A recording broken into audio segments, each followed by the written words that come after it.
فاسألوا أهل الذكر إن كنتم لا تعلمون.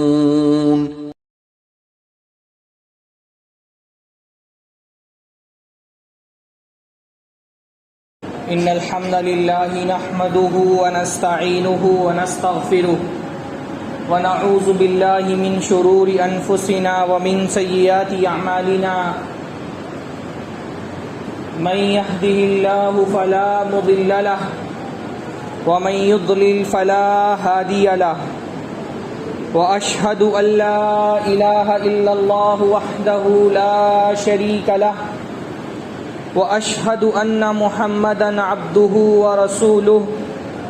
أما بعد فإن خير الحديث كتاب الله وخير الهدي هدي محمد صلى الله عليه وسلم وشر الأمور محدثاتها وكل محدثة بدعة وكل بدعة ضلالة وكل ضلالة في النار.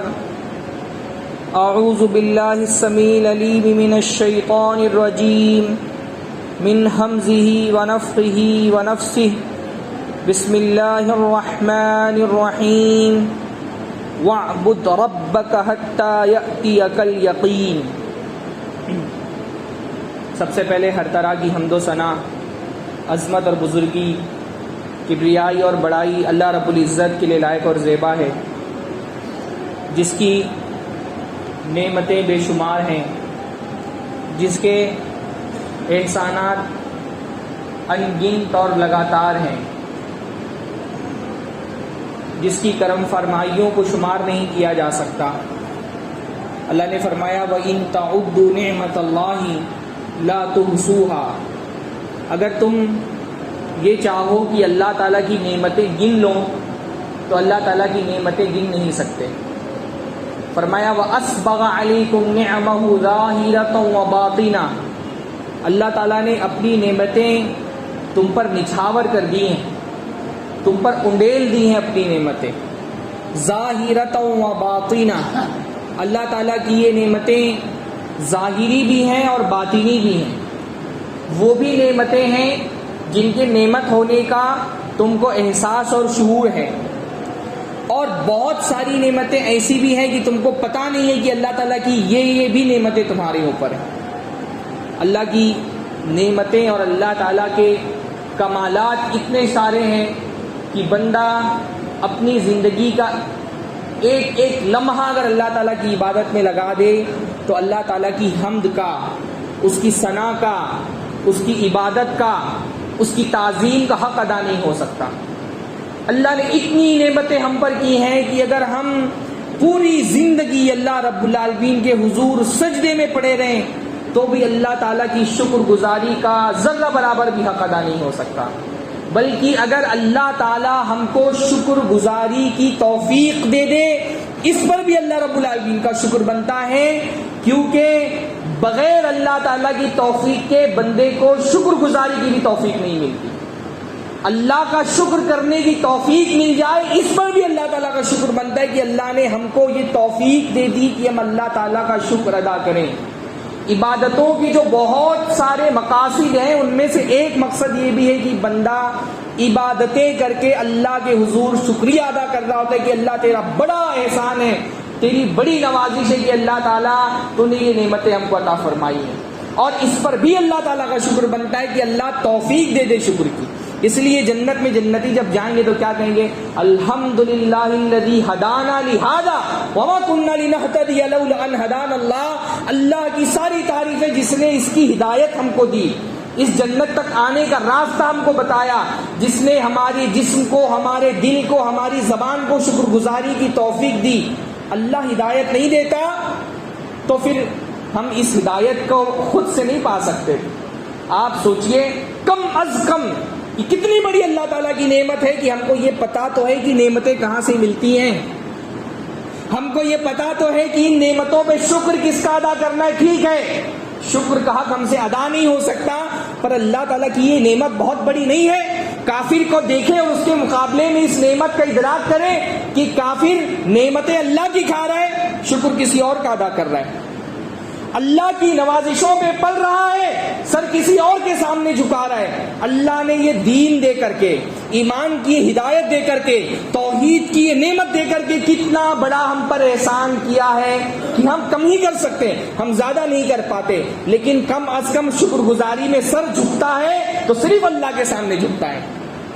ہم نہیں مانگ پاتے اللہ سے جیسا مانگنے کا حق ہے، لیکن جب بھی مانگتے ہیں الحمدللہ صرف اللہ سے مانگتے ہیں. جب بھی ہماری زبانیں کھلتی ہیں دعا کے کلمات صرف اللہ کے لیے نکلتے ہیں. یہ خود اپنے آپ میں کتنی بڑی نعمت ہے، اور اس پر اللہ تعالیٰ کا کتنا زیادہ شکر بنتا ہے کہ اللہ نے توحید کی نعمت سے نوازا، اللہ نے ایمان کی نعمت سے نواز دیا ہے. اللہ تعالیٰ نے ہماری جبینوں کو محفوظ رکھا ہے کہ اللہ کے علاوہ کسی کے سامنے نہیں جھکتی. اللہ تعالیٰ نے ہماری زبانوں کو محفوظ رکھا ہے کہ اللہ کے علاوہ الحمدللہ اس سے کسی اور کی بڑائی کے کلمات نہیں نکلتے. اللہ نے ہمارے ہاتھوں کو محفوظ رکھا ہے کہ الحمدللہ یہ ہاتھ اٹھتے ہیں تو صرف اللہ رب العالمین کے سامنے اٹھتے ہیں. یہ نمازیں، یہ روزے، یہ حج، یہ سب کیا ہے؟ یہ اللہ تعالیٰ کی عظمت کا اعتراف ہے اور اللہ تعالیٰ کے لیے شکریہ کے جذبے کا اظہار ہے. تو کیا اللہ تعالیٰ کی نعمتیں صرف رمضان کے لیے تھیں؟ کیا اللہ تعالیٰ نے یہ سانس لینے کے لیے آکسیجن صرف رمضان میں فراہم کیے ہیں؟ کیا اللہ رب العالمین نے پینے کے لیے پانی صرف رمضان میں دیا ہے؟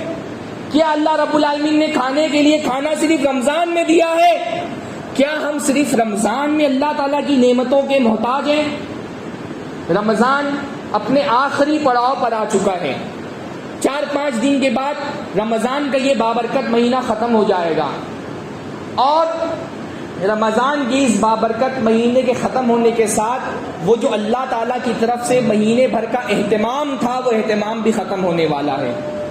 لیکن کیا ہماری عبادتیں بھی اللہ تعالیٰ کے لیے ختم ہو جائیں گی؟ یعنی صورتحال تو ہماری مسجدوں میں، ہمارے علاقوں میں، ہمارے محلوں میں، ہمارے معاشروں میں یہی ہے کہ رمضان ختم، عبادتیں ختم، رمضان ختم، مسجدیں خالی ہو گئی، رمضان ختم، سارے گناہ جو شیطان کے بند ہونے کی وجہ سے روک کر کے رکھے تھے عید کے دن بندہ آزاد ہوتا ہے.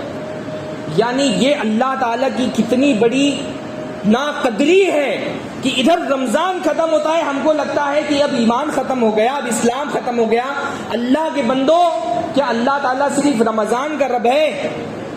کیا شوال کا رب اللہ نہیں ہے؟ کیا ذوالحجہ کا رب اللہ نہیں ہے؟ کیا سفر کا رب اللہ نہیں ہے؟ کیا محرم کا رب اللہ نہیں ہے؟ کیا اللہ تعالیٰ نے رمضان اسی لیے مشروع قرار دیا تھا کہ سال بھر میں 1 مہینہ اللہ تعالیٰ کی عبادت کر لو، اس کے بعد فری ہو جاؤ؟ کیا رمضان اس لیے مشروع قرار دیا گیا ہماری زندگی میں؟ زندگی کا کوئی رشتہ ایسا ہوتا ہے جو بس ایک محدود وقت کے لیے اس میں آپ اس رشتوں کے تقاضے ادا کر دیں، اس کے بعد کافی ہے؟ بتائیے، ہماری زندگی کا قریبی رشتہ ہوتا ہے والدین کے ساتھ رشتہ. کیا والدین کے ساتھ یہ رشتہ ہوتا ہے؟ ہاں، مغربی لوگوں کی طرح کہ جس دن جو ہے فادرز ڈے ہو، مدرز ڈے ہو، ایک دن جا کر کے اماں ابا کے ساتھ اس نے سلوک کر کے بتا لو، اور باقی سال کے سارے دن ان کو چھوڑ کر کے رکھو، ان کے حقوق ادا مت کرو. کہ اللہ تعالیٰ نے رمضان اسی لیے بنایا تھا کہ بس رمضان میں اللہ کے ہو کر کے رہو، ادھر رمضان ختم ادھر دین ختم کر دیتے ہیں، ہم دین ختم کر دیتے ہیں. واللہ چاند دکھتا ہے، چاند دکھنے کے بعد عشاء میں مسجدیں خالی ہو جاتی ہیں، عشاء میں مسجدیں خالی ہو جاتی ہیں. عید کا دن ہوتا ہے. عید کیا ہے؟ اس ہدایت پر اللہ تعالیٰ کی شکر گزاری کا دن ہے. عید کے دن فجر کی نماز نہیں پڑھنے کے لیے آتے لوگ. ہم مسجدوں میں دیکھتے ہیں جب عید کی نماز پڑھنے آتے ہیں تو بہت سارے لوگ فجر کی نماز قضا ادا کر رہے ہوتے ہیں. عید کے دن ظہر کی نماز میں مسجد میں نہیں دکھتے لوگ. ہاں، کسی شاعر نے کہا ظہر یک شوال کو مسجد میں تھے بس 4 لوگ، ایک جمن، ایک فقیرہ، ایک مؤذن، ایک امام. ہر مسجد کی یہ حالت ہوتی ہے. اس سے بڑھ کر اللہ تعالیٰ کی ناقدری کیا ہو سکتی ہے؟ اللہ تعالیٰ کی عبادتیں ہم بند کر دیں. سوچیں اللہ تعالیٰ کی کتنی کرم فرمائیوں کا سلسلہ ہمارے وجود کے آغاز سے ہم پر چل رہا ہے. اگر اللہ تعالیٰ اپنی نعمتیں دینا بند کر دے تو، ہاں، یہ آکسیجن سانس لے رہے ہیں نا، کبھی اس کی قدر کا اندازہ نہیں تھا. آپ دیکھیے اس وقت دنیا آکسیجن کے لیے کیسا تڑپ رہی ہے. آپ یہاں مسجد میں بیٹھ کر کے سکون سے میرا خطبہ سن رہے ہیں، میں یہاں سکون سے خطبہ دے رہا ہوں. اللہ تعالیٰ نے ہم کو محتاج نہیں بنایا آکسیجن سلنڈر کا. ہم اللہ کی عبادتیں بند کر دیں، اللہ تعالیٰ اپنی آکسیجن بند کر دے ہمارے لیے، ہم روک سکتے ہیں اللہ تعالیٰ کا ہاتھ؟ ہاں لا مانع لما اعطیت ولا معطی لما منعت.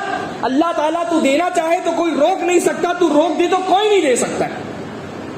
سارا سسٹم, ساری حکومتیں سب فیل ہو جاتی ہیں اگر اللہ تعالیٰ روک دینا چاہے تو. اللہ تعالیٰ تو نہیں روک رہا نا. اللہ تعالیٰ الحمدللہ انشاءاللہ اللہ تعالیٰ نہیں روکنے والا. تو کیا ہم عبادت سے رک جانے والے ہیں؟ کیا ہم عبادت سے رک جانے والے ہیں؟ اللہ کے بندو, یہ نمازیں, یہ تلاوتیں, یہ تراویح کی نمازیں, یہ صدقات و خیرات, ان کی فکر کرو کہ یہ اللہ تعالیٰ کے قبول ہوئی کہ نہیں قبول ہوئی. اور ان کی قبولیت کی علامت یہ ہے کہ بندہ رمضان کے بعد تبدیل ہو جائے. اگر ہمارا شوال ہمارے شعبان سے مختلف نہیں ہے, اس کا مطلب ہم نے ان عبادتوں کا حق نہیں ادا کیا. اللہ نے رمضان اس لیے نہیں مشروع قرار دیا اور اس لیے یہ رمضان ہماری زندگی میں نہیں رکھا گیا کہ ایک بار میں بڑھ چڑھ کر کے اللہ کی عبادت کر لو اس کے بعد ٹھنڈے پڑ جاؤ. یہ رمضان تو ہمارے ایمان کو بوسٹ کرنے کے لیے آیا ہے, ہم کو بڑھانے کے لیے آیا ہے. اللہ نے فرمایا کتب علیکم الصیام کما کتب علی الذین من قبلکم لعلکم تتقون. اللہ نے تم پہ روزے فرض کیے تاکہ تم متقی بن جاؤ. رمضان تقوی لے کر کے آیا تھا. اگر آپ نے رمضان کو اس کا حق دیا ہے اور اللہ نے آپ کی عبادتیں رمضان کی قبول کی ہیں تو اس قبولیت کے آثار شوال میں دکھنے چاہیے. رمضان یہی سکھا کر کے ہم کو گیا ہے نا. پورا رمضان آپ اذان ہونے سے پہلے سحری کے لیے اٹھ گئے الحمدللہ. رمضان نے یہ دعوت ہم کو دی, رمضان نے یہ تربیت ہم کو دی کہ اللہ کی عبادت کرنا چاہیں اگر پوری رمضان اذان سے پہلے اٹھ سکتے ہیں تو رمضان کے بعد شوال میں اذان کے بعد فجر کی نماز پڑھنے کے لیے کیوں نہیں اٹھ سکتے ہیں؟ اٹھ سکتے ہیں. اگر رمضان میں وقت نکال کر کے آپ ایک قرآن ختم کر سکتے ہیں پورے مہینے کے اندر تو سال بھر میں 2-4 مرتبہ قرآن کیوں نہیں ختم کر سکتے؟ کیا اتنا وقت اللہ تعالیٰ کی کتاب کے لیے ہم نہیں نکال سکتے؟ اگر رمضان میں اپنے پیسوں کی زکوٰۃ ہم ادا کرتے ہیں تو اور دنوں میں صدقات و خیرات کیوں نہیں ادا کر سکتے؟ رمضان ہم کو کیا سبق دیتا ہے؟ رمضان ہم کو سبق دیتا ہے کہ اللہ تعالیٰ دیکھ رہا ہے نا. سب سے بڑا سبق رمضان کا کیا ہے؟ بھوک لگی ہے, کھانے کی طلب ہے, گھر میں کوئی نہیں ہے, کھانا سامنے رکھا ہوا ہے, کیوں نہیں کھا رہے؟ کوئی نہیں دیکھے گا, کھا لیجیے نا, کیوں نہیں کھا رہے؟ دل سے یہ آواز آتی ہے کوئی نہیں دیکھ رہا ہے لیکن اللہ دیکھ رہا ہے.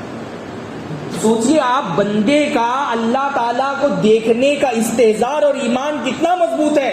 پیاس لگی ہے, منہ میں پانی لیا ہے, کتنا فاصلہ رہ جاتا ہے منہ کے اندر پانی سے گلے کے اندر, کتنا فاصلہ رہ جاتا ہے؟ کون دیکھنے جا رہا ہے؟ کوئی نہیں دیکھنے والا ہے. کیوں نہیں پی رہے پانی؟ گلا سوکھ رہا ہے. دل سے یہ آواز آتی ہے اللہ دیکھ رہا ہے. جس اللہ کے دیکھنے کی وجہ سے آپ حلال کھانا نہیں کھا رہے, حلال پانی نہیں پی رہے, کیا وہ اللہ تعالیٰ دیگر گناہ کرتے ہوئے سال بھر میں آپ کو نہیں دیکھ رہا ہوتا ہے؟ اگر اللہ تعالیٰ کے لیے آپ کھانا چھوڑ سکتے تو اللہ تعالیٰ کے لیے آپ سگریٹ کیوں نہیں چھوڑ سکتے؟ آپ تمباکو کیوں نہیں چھوڑ سکتے اللہ تعالیٰ کے لیے اگر اللہ تعالیٰ کے لیے کھانا چھوڑ سکتے ہیں؟ پانی تو آپ کی زندگی کی بنیادی ضرورت ہے. اگر اللہ تعالیٰ کے لیے پانی چھوڑ سکتے ہیں تو بہن کی جائیداد پہ جو قبضہ کر کے رکھا ہے وہ اللہ تعالیٰ کے لیے کیوں نہیں چھوڑ سکتے؟ اللہ کے بندو, تقویٰ, اس عبادت کی قبولیت کے فکر مند رہو. اللہ کے نبی حضرت ابراہیم اور حضرت اسماعیل, ان کی ایک دعا قرآن مجید میں موجود ہے. سلف جب اس دعا کو پڑھتے تو بے تحاشا روتے تھے. جب انہوں نے اللہ کا گھر تعمیر کیا اللہ کے حکم سے, حضرت ابراہیم نے, حضرت اسماعیل نے, تو اللہ سے کیا دعا کی؟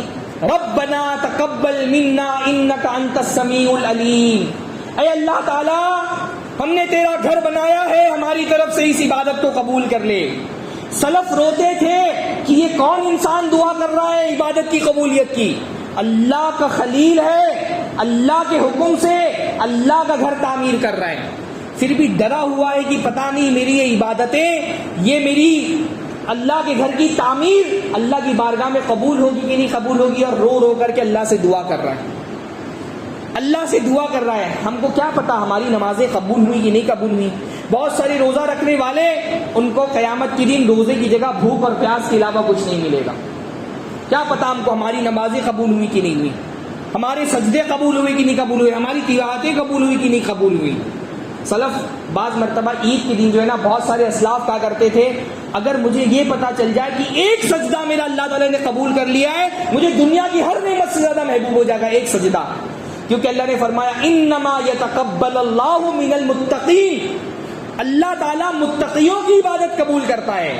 اور وہ متقی آدمی نہیں ہے کہ یہاں رمضان ختم ہوا نمازیں ختم کر دے، وہ متقی نہیں ہے، پھر اس کی رمضان کی عبادتیں بھی قبول نہیں ہوئی، کیونکہ اللہ نے فرمایا انما یتقبل اللہ من المتقین، اللہ تعالیٰ متقیوں کی عبادت قبول کرتا ہے. تو یہ رمضان تقویٰ پیدا کرنے کے لیے آیا تھا. اگر شوال میں یہ تقویٰ پیدا نہیں ہوا، اگر اس کے آثار نہیں دکھائی دیے، اگر مسجدیں پھر سے خالی ہو گئی، اگر اللہ تعالیٰ کا کلام لپیٹ کے دوبارہ رکھ دیا گیا کہ اگلے رمضان میں اٹھایا جائے گا، اس کا مطلب آپ کو رمضان سوائے بھوک پیاس کے کچھ نہیں دے کے گیا. اللہ ہماری حالتوں پہ رحم فرمائے. رمضان شکر گزاری ہم کو سکھا کر کے گیا ہے. اللہ کی نعمتوں سے تھوڑے دیر کے لیے ہم دور ہوئے تو ہم کو سمجھ میں آتا ہے کہ اللہ کی نعمتیں کتنی بڑی ہیں. یہ کھانا کتنی بڑی نعمت ہے، یہ پانی کتنی بڑی نعمت ہے. گلا سوکھ رہا ہے تو سمجھ میں آ رہا ہے.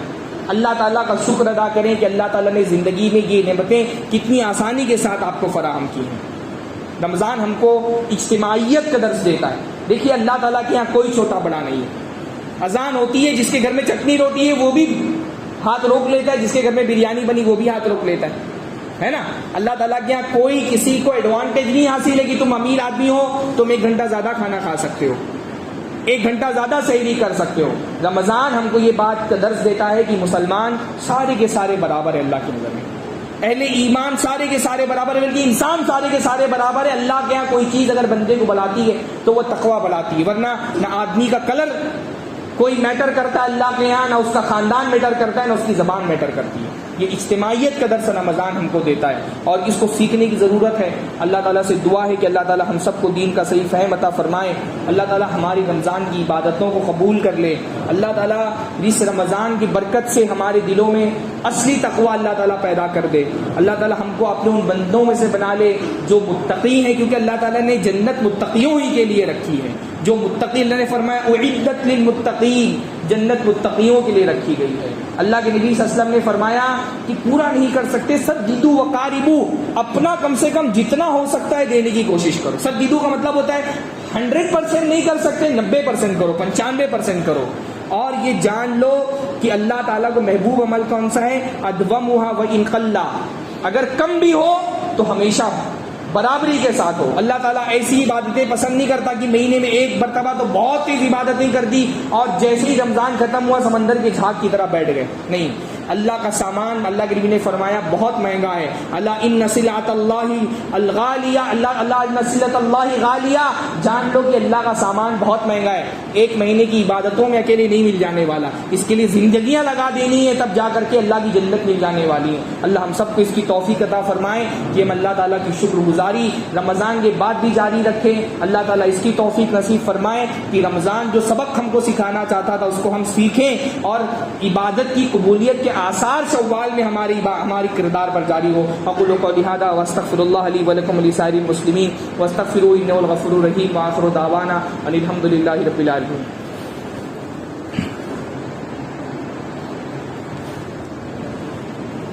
الحمد للہ رب العالمین والصلاة والسلام علی اشرف الانبیاء وسید المرسلین نبینا محمد وعلی آلہ وصحبہ اجمعین. اما بعد. محترم حضرات، آپ میں سے جو حضرات مجھ سے واقف ہیں وہ جانتے ہیں اور جو نہیں واقف ہیں وہ یہ جان لیں کہ میں جو ہے صوبائی جمعیت اہل حدیث ممبئی کا ایک داعی ہوں اور آج کے اس خطبے میں آپ لوگوں کے سامنے حاضر ہوا ہوں. صوبائی جمعیت اہل حدیث ممبئی آپ جانتے ہیں کہ یہ پورے ممبئی، بھیونڈی، کوکن اور مہاراشٹر کے بہت سارے خطوں کی اکیلی جمعیت ہے جو پوری جماعت اہل حدیث کو ریپرزینٹ کرتی ہے. اور بہت سارے مختلف صوبائی جمعیت کے کام ہیں الحمدللہ جو انجام دیے جاتے ہیں. سب سے اہم ترین کام تو مسجدوں کی تعمیر ہے اور آپ یہ دیکھ رہے ہیں کہ پچھلے کچھ عرصوں میں بہت بڑی تعداد میں الحمدللہ مقامی حضرات کے تعاون سے اور صوبائی جمعیت کی محنت سے ممبئی میں الحمدللہ مسجدوں کا ایک جال بچھا دیا گیا ہے. اور 7-8 علماء جو ہیں صوبائی جمعیت اہل حدیث کے دعات ہیں جو فیلڈ میں رہ کر کے دعوت و تبلیغ کا کام کرتے ہیں، افتاء کا کام کرتے ہیں. بہت بڑی تعداد میں الحمدللہ صوبائی جمعیت کی طرف سے فتوے ایشو کیے جاتے ہیں. فیملی ڈسپیوٹ پر الحمدللہ لوگوں میں اصلاح کا اور صلح کا کام کیا جاتا ہے. بلکہ میں تو یہ سمجھتا ہوں کہ صوبائی جمعیت کی اور کوئی کارکردگی نہ گنائی جائے تو صوبائی جمعیت کی یہی کارکردگی بہت بڑی ہے کہ الحمدللہ ہر مہینے کم سے کم 5-6 معاملات ہمارے پاس ایسے آتے ہیں جن میں کسی شوہر نے اپنی بیوی کو 3 طلاق دے دیا ہوتا ہے اور جب دوسرے مولویوں کے پاس وہ پہنچتے ہیں تو ان کا مطالبہ یہ ہوتا ہے کہ حلالہ کیا جائے. تو الحمدللہ کم سے کم مہینے میں 7-8 اللہ کی بندیوں کو ہم لوگ حلالے سے بچا لیتے ہیں. یہی بہت بڑا کام ہے الحمدللہ. دعوت و تبلیغ کا کام ہو رہا ہے. شیخ عنایت اللہ مدنی اور یہاں شیخ مقیم فیضی رحمہ اللہ، اللہ تعالیٰ ان کی مغفرت فرمائے، وہ بھی زمانے سے جڑے رہے ہیں اور آپ لوگ بخوبی جمعیت کی کارکردگیوں سے واقف ہیں. اللہ تعالیٰ ہم کو اپنی محنتوں کو اور بڑھانے کی توفیق نصیب فرمائیں. انشاءاللہ آپ دیکھ رہے ہیں لاک ڈاؤن مسلسل 2 سال سے لاک ڈاؤن چل رہا ہے، اور صوبائی جمعیت جو ہے وہ کوئی ایسی تنظیم نہیں ہے کہ میں کہوں کہ میرا ادارہ ہے اور آپ اس کا تعاون کریں. صوبائی جمعیت آپ کا ادارہ ہے، آپ اس کے ذمہ دار ہیں. تو بڑھ چڑھ کر کے ہر اہل حدیث کو کچھ نہ کچھ تعاون صوبائی جمعیت کو کرنا چاہیے. یہ آپ ہی کا ادارہ ہے. انشاءاللہ تعالی باہر ہمارے احباب موجود رہیں گے صوبائی جمعیت کی طرف سے تعاون حاصل کرنے کے لیے رمضان کے نماز کے بعد. اور اگر کوئی بڑا تعاون دینا چاہے تو اسلم بھائی یہاں موجود ہیں، ان سے بھی ملاقات کر سکتے ہیں. اللہ تعالی ہم سب کو اپنے دین کی خدمت کی توفیق نصیب فرمائیں. ہمارے دلوں میں اخلاص اللہ رب العالمین پیدا فرمائیں. اللہ رب العالمین ریاکاری اور نمود سے بچائے. اقول قولی ھذا واستغفر اللہ لی ولکم ولسائر المسلمین واستغفروا انہ الغفور الرحیم. وآخر دعوانا ان الحمد للہ رب العالمین.